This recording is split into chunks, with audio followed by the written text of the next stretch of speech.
ব্রাজিলও কিন্তু বিগত 92 বছর ধরে বিশ্বকাপের ওপেনিং ম্যাচ কখন হারেনি, এটাও কিন্তু আবার মাথায় রাখতে হবে। যখন সিস্টেমে কাজ না হয় তখন আপনার নেইমারকে কিন্তু দরকার। এটা এমন একটা দাগ যেটা নিয়ে আমাদের হয়তো আগামী 100-200 বছর আমাদের এই দাগ নিয়ে চলতে হবে। ফুটবল 22 জনের খেলা হলেও এই খেলার পেছনে থাকে অনেক জনের অনেক ধরনের গল্প। তো আজকে আমরা শুরু করব এমনই এক গল্প নিয়ে। আজকে আমাদের সাথে আছেন তানভীর রহমান নিশাত। তো তানভীর রহমান নিশাত কেমন আছেন? আলহামদুলিল্লাহ নাহিদ সাহেব, আমি ভালো আছি, আপনি কেমন আছেন? আলহামদুলিল্লাহ। আচ্ছা, আজকের টপিক তো আপনি জানেন, আমাদের মেইন টপিক হচ্ছে ফুটবল নিয়ে। তো ফুটবল ওয়ার্ল্ড কাপ যেহেতু শুরু হয়েছে, তো আপনি এই ফুটবল ওয়ার্ল্ড কাপে কোন টিমকে সাপোর্ট করছেন? আমি শুধু এই ওয়ার্ল্ড কাপ না, আমি 2010 সাল থেকে আমি ফুটবলটা মানে বুঝি দেখা শুরু করেছি। 10 সাল থেকেই আমি প্রতিটা ওয়ার্ল্ড কাপ দেখেছি এবং 16-17 দিক থেকে ক্লাব লেভেল ফুটবলও আমার খুব ভালো করে দেখা হয় রেগুলার। তো সেই থেকেই আমার 10 সাল থেকেই ছোটবেলা থেকেই ফ্যাসিনেশন ছিল, আমার টানটা ছিল ব্রাজিলের দিকে। মানে বলে না একটা কথা যে ডিএনএ তে আছে ব্রাজিল, এরকম আমি ব্রাজিল সাপোর্ট করি। আচ্ছা, ঠিক আছে, তার মানে আপনি হচ্ছে ব্রাজিল সাপোর্টার। তো আজকে রাত্রে তো হচ্ছে ব্রাজিল এবং মরক্কোর খেলা। তো এই ম্যাচটা নিয়ে আপনার এক্সপেকটেশন কি? এক্সপেকটেশন যেহেতু ফেভারিট টিম, অবশ্যই এক্সপেকটেশন যে জয়ের নামটা আমরাই জয়ের গীতিটা গাইবো। আর যেহেতু মরক্কো আমরা 2022 সালে দেখেছি, মরক্কোর রূপটা আমরা দেখেছি। ব্রাজিলের কিন্তু এখন যদি বর্তমান স্কোয়াডের দিকে আপনি তাকান, তো ব্রাজিলের লেফট সাইডের যে লেফট ব্যাক যে পজিশনটা, এই পজিশনটা কিন্তু খুবই নড়বড়ে। আমরা ব্রাজিলের লেফট ব্যাক দেখে আসি, রবার্টো কার্লোস ছিল, এরকম অনেক অনেক লেজেন্ড ছিল, কিন্তু সেই লেজেন্ডারি পজিশনটা কিন্তু এখন খুবই নড়বড়ে। হ্যাঁ, ব্রাজিলের মেইনলি এখন ডিফেন্ডার ওইরকম নেই বললেই চলে। তো ব্রাজিল আর মরক্কোর যে খেলা, এই ম্যাচটাকে আপনার কি মরক্কোকে মানে টাফ অপোনেন্ট মনে হচ্ছে? অবশ্যই টাফ, কারণ যারা সেমিফাইনাল পর্যন্ত খেলছে 2022 ওয়ার্ল্ড কাপে, তারা তো এবার অবশ্যই টাফ ছিল। এবং আপনি মনে করে দেখেন, যখন নামগুলো উঠছে তখন ব্রাজিলের সাথে যখন মরক্কোর নামটা উঠলো, তখন কিন্তু ক্যামেরাতে একটা সাইডে অ্যানচেলতি এন্ড আরেকটা সাইডে মরক্কোর যে coach, I don't know his name, তার দিকে ক্যামেরা গেল। তো দেখলাম যে সেই কোচ খুবই খুশি, তার ফেসিয়াল এক্সপ্রেশন, সে হাসতেছে, এবং অ্যানচেলতি খুব একদম দম মেরে বসে আছে যে এ কি হইলো, এরকম একটা তার মনে হচ্ছে। এবং তার মরক্কোর যে কোচ, সে যেন যে খুশি যে আমরা নিজেদেরকে রিফ্লেক্ট করার একটা পাবো। এবং বর্তমান প্রেস কনফারেন্স যদি আপনারা দেখেন, মরক্কো খুবই কনফিডেন্ট, বেটার দ্যান ব্রাজিল এরকম। আর মরক্কো তো আমি যতটুকু জানি লাস্ট 28 ম্যাচ ধরে আনবিটেন। তো মরক্কোর আজকে হয়তো এই রেকর্ডটা ব্রেক হতে যাচ্ছে, অথবা ব্রাজিল হারতে যাচ্ছে। এখন যদি স্ট্যাটিস্টিক্স এর কথা বলি, মরক্কো যেহেতু 28 ম্যাচ আনবিটেন, ব্রাজিলও কিন্তু বিগত 92 বছর ধরে বিশ্বকাপের ওপেনিং ম্যাচ কখন হারেনি, এটাও কিন্তু আবার মাথায় রাখতে হবে। So history is a thing, এখানে হিস্টোরিটাও মানে দুই দলেরই একটা রেকর্ড ব্রেকিং এর একটা ব্যাপার আছে। আজকে কারো না কারো একজনের রেকর্ড ভাঙবে। আচ্ছা, আপনাকে যদি বলা হয় যে একটা কারণ, যে কারণে আপনি ব্রাজিলকে সাপোর্ট করা শুরু করলেন, সেই একটা কারণ কি? শিল্প, আর্টিস্ট্রি, পিওর আর্টিস্ট্রি। মানে ব্রাজিলের ফুটবল মানুষ দেখে চোখের শান্তির জন্য। আচ্ছা, আমার ফিলোসফিতে যেটা মনে হয়, যে এদের ফুটবল খেলা দেখতে মন চায়। ঠিক আছে, মনে করেন এখানে যদি আমাদের রুমে 5টা লোক 5 ধরনের সাপোর্টার থাকে, কেউ জার্মানি থাকতে পারে, কেউ পর্তুগাল থাকতে পারে, হ্যাঁ, আর্জেন্টাইন সাপোর্টার থাকতে পারে, মাঠে নামলে কিন্তু আমরা সবাই নেইমারের প্লে স্টাইলটা একটু ট্রাই করার চেষ্টা করি। হ্যাঁ, তো এই যে যোগগণিত যে জিনিসটা, এইটাই ব্রাজিলের একদম সেরা জিনিস, এবং এটাই আমাকেও ফ্যাসিনেট করে এই জিনিসটা। হ্যাঁ, ব্রাজিলের যে খেলা স্টাইল, যেটা জিঙ্গা স্টাইল বলে থাকে মানুষজন, তো এটার সাথে আরো কিছু মিক্স হয়েছে। যেমন কিছু কাউন্টার অ্যাটাকে এখন কাজ করে। প্রথম অবস্থায় আমরা যখন পেলের খেলা দেখেছি, মানে আমরা যখন ওটার হাইলাইট দেখেছি, তখন দেখতাম যে তারা প্রপারলি জিঙ্গা স্টাইলে খেলা খেলতো।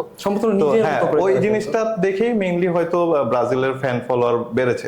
তবে এখন কনসার্নের ব্যাপার এই, আপনি যদি বর্তমান ফুটবলের দিকে তাকান, বর্তমান ফুটবল কিন্তু খুবই স্ট্রাকচারাল ফুটবল হয়ে গেছে। এখন ইন্ডিভিজুয়াল ব্রিলিয়ান্স আমরা খুব কম দেখি কোচ তাদের সিস্টেমের উপরে ডিপেন্ড করে সেই অনুযায়ী প্লেয়ার খেলাচ্ছে। তো ব্রাজিল কিন্তু আস্তে আস্তে সেই যোগগণিত কিন্তু মানে বলতেই হয় যে হারিয়ে যাচ্ছে দিন দিন। আর দেখেন, এবার ওয়ার্ল্ড কাপে কিন্তু ব্রাজিলের যে মেইন কোচ কার্লো আনচেলত্তি, সে কিন্তু এই জিঙ্গা স্টাইলে খেলায় না। আর উনি আসলে এই স্টাইলে কখনো খেলায়ও নাই, আর এই যে ওয়ার্ল্ড কাপ এটাতেও খেলাবে না। তো মেইন বিষয় হচ্ছে আমরা ওই জিনিসটা আর পাবো না ব্রাজিলের, এই সিজনে অ্যাটলিস্ট পাবো না। তো যাই হোক, ব্রাজিলের কোন প্লেয়ারটা আপনাকে সব থেকে বেশি ইন্সপায়ার করে? ইন্সপাইরেশনের কথা যদি আমি বলি, এখানে নন আদার দেন নেইমার। আমার নেইমারের কথা বলতেই হবে। আচ্ছা। হ্যাঁ, যে বারবার সে যে অবস্ট্রাগল গুলো ফেস করে এবং আবার কামব্যাক করে, আবার অবস্ট্রাগল ফেস করে, আবার কামব্যাক করে। তার যে ইনজুরি সংখ্যা, এটা দেখা যাচ্ছে যে অনেক প্লেয়ারদের গোল সংখ্যা থেকেও বেশি এরকম হতে পারে। এবং এবারও তার যে মানে হিস্টোরিক্যাল কামব্যাক, এটা খুবই মানে নেইমার এবার যদি ভালো কিছু করে, ভালো কিছু করুক বা না করুক, পুরো একটা জেনারেশনের ইন্সপাইরেশন নেইমার, ইনক্লুডিং মি। আমি যতটুকু জানি নেইমার হয়তো এই ওয়ার্ল্ড কাপও খেলতে পারবে না, সে আবার ইনজুরিতে পড়েছে। হ্যাঁ, ইনজুরিতে পড়েছে, তবে অ্যাজ এ ব্রাজিল ফ্যান আমাদের সবসময় মনে একটা হোপ থাকবে নেইমারকে নিয়ে। কারণ যখন এই যে আমরা ইউরোপিয়ান স্ট্রাকচারাল ফুটবল নিয়ে কথা বলতেছি, সিস্টেম নিয়ে কথা বলতেছি, আপনিও কেবল বলেন যে অ্যানচেলোত্তি যে এই ধরনের যোগপনীত খেলায় না, হোয়াট ইফ এইগুলো এই স্ট্রাকচারে যদি কাজ না হয়, তখন আপনার যে প্লেয়ারটাকে লাগবে, যে সিস্টেম ব্রেক করতে পারবে, সে হলো নেইমার। ঠিক আছে, আচ্ছা আপনাকে যদি জিজ্ঞেস করা হয় যে ব্রাজিলের কোন একটা ম্যাচ আপনি লাইভ এক্সপিরিয়েন্স করতে চান, মানে এই ম্যাচটা আগে হয়ে গিয়েছে কিন্তু সেটা আপনি হচ্ছে লাইভ দেখতে চান, এরকম কোন ম্যাচটার কথা বলবেন? ব্রাজিলের যে শৈল্পিক ফুটবল, এইভাবে একটা ম্যাচের নাম বলা খুবই টাফ। তবে তারপরেও যদি আমার বলতে হয়, আমি ব্রাজিলের 2022 সালের বিশ্বকাপটা আমি আরেকবার দেখতে চাইবো। 2022 সাল কেন? হ্যাঁ, 22 সাল, কারণ হচ্ছে সব থেকে বেস্ট যে মোমেন্ট আমার ছিল যে নেইমারের যে গোলটা। হ্যাঁ, যদিও এর পরেই আমাদের কিন্তু হার্ট ব্রেক ওয়েট করতেছে আমাদের জন্য, কিন্তু ওই গোলটা আমি আরেকবার মানে লিভ করতে চাই, আরেকবার গোলটাকে আমি এক্সপিরিয়েন্স করতে চাই লাইভ, নিজের চোখের সামনে। এটা কিন্তু পিওর নেইমার ব্রিলিয়েন্স ছিল, যেটা আমি একটু আগে বললাম, যে যখন সিস্টেমে কাজ না হয় তখন আপনার নেইমারকে কিন্তু দরকার, এবং এই জিনিসটা আমি আরেকবার এক্সপিরিয়েন্স করতে চাইবো অবশ্যই। আরেকটা জিনিস, সেটা হচ্ছে ব্রাজিলের কোন ম্যাচে আপনাকে সবচেয়ে বেশি কষ্ট দিয়েছে? আই থিঙ্ক অডিয়েন্সও বলতে পারবে যে কোন ম্যাচ একজন ব্রাজিল ফ্যানকে সব থেকে বেশি কষ্ট দেয়। আমি ম্যাচটার নাম আর বলবো না, আমাদের কলঙ্কের দাগ, যে 2014 সালের, হ্যাঁ, ব্রাজিল ভার্সেস জার্মানি যে ইয়াটা। আমি খেলাটা দেখে ঘুমিয়ে গেছি, তো সকালবেলায় আমার ভাই আছে তোহা, তো সে দৌড়াতে দৌড়াতে আসলো যে সর্বনাশ, কি হয়েছে ভাই, ব্রাজিল তো এই অবস্থা। আমি তো অলরেডি দেখছি, আমি বলতে পারছি না, মানে মানে এটা ছিল পুরাই নাইটমেয়ার, এবং এটা এমন একটা দাগ যেটা নিয়ে আমাদের হয়তো আগামী 100-200 বছর আমাদের এই দাগ নিয়ে চলতে হবে। আপনারা একটা কাজ করতে পারে, মানে ব্রাজিল একটা কাজ করতে পারে, সেটা হচ্ছে 7বার ওয়ার্ল্ড কাপ জিতলে কিন্তু বলতে পারবে যে 7 আপ যখন আপনাদের বলে, তখন আপনারা হচ্ছে 7বার ওয়ার্ল্ড কাপের কথা বলতে পারবেন। ভালো একটা পয়েন্ট ধরছেন, এবং আমরা কিন্তু খুবই কাছাকাছি আছি এই লক্ষ্যের, রিডেমশনের খুব কাছাকাছি আছি। ইয়েস, তো যাই হোক, আজকে আমাদের মোটামুটি কোশ্চেন অ্যান্সারের পার্ট শেষ, তো আমরা এখন যাব হচ্ছে র্যাপিড ফায়ারে। জিনিসটা হবে, আমি 2টা প্লেয়ারের নাম বলবো বা যে কোনো কিছু বলবো, আপনি জাস্ট এক কথায় অ্যান্সার দিবেন। ওকে, তো প্রথমে হচ্ছে নেইমার আর রোনালদিনহো। নেইমার আর রোনালদিনহো? হ্যাঁ, টাফ কোশ্চেন। নেইমার। ভিনি আর রাফিনহা। ভিনি। রোনালদো আর রোমারিও। রোনালদো। এক কথায় ব্রাজিল আপনার কাছে কি?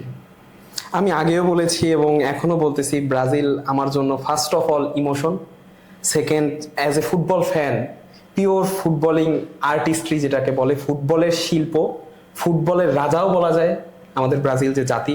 Greatest nation in the world বলা হয় কিন্তু ফুটবলের জগতে, ফুটবল ওয়ার্ল্ডের গ্রেটেস্ট একটা নেশন ব্রাজিল, যারা আজ পর্যন্ত প্রতিটা ফুটবল বড় বড় যতগুলো মঞ্চ ছিল প্রতিবারই কিন্তু আমরা ছিলাম। জি হ্যাঁ, তো এক কথায় যদি ব্রাজিলের কথা বলি, এখন যদিও আমাদের খারাপ সময় যাচ্ছে, রাজাদেরও খারাপ সময় যায়, তাও আমি ফুটবল জগতের কিং বলবো আমাদের ব্রাজিলকে। আচ্ছা, আপনার মতে ব্রাজিলের বেস্ট প্লেয়ার কে? ব্রাজিলের অল টাইম? হ্যাঁ, অল টাইম, নো কোশ্চেন, পেলে। ঠিক আছে, আপনার সাথে কথা হয়ে খুবই ভালো লাগলো, নাইস টু মিট ইউ। আর আজকে আপনার প্রেডিকশনটা কি, এটা লাস্ট? আজকের প্রেডিকশন আমার মনে হয় ব্রাজিল জিতবে, এবং 3-0 বা 3-1 জিতবে। কে প্রথম গোল করতে পারে বলে আপনার মনে হচ্ছে? প্রথম গোলটা আসবে রাফিনহা থেকে। চলুন দেখা যাক, আজকে ম্যাচে দেখা যাবে যে আপনার প্রেডিকশন সঠিক হচ্ছে নাকি ভুল। ঠিক আছে, আপনার সাথে কথা হয়ে ভালো লাগলো, ভালো থাকবেন। আপনার সাথে কথা বলে ভালো লাগলো, আপনাদের সাথেও কথা বলে খুবই ভালো লাগলো। তো আজকে আমরা আমাদের অনুষ্ঠানের শেষ পর্যায়ে চলে এসেছি। আজকে আমরা শুনলাম তানভীর রহমান নিশাতের গল্প, কিভাবে উনি ব্রাজিল ফ্যান হয়েছে, আজকের ম্যাচে কি হতে পারে ওনার প্রেডিকশন, তো সবকিছু আমরা শুনলাম।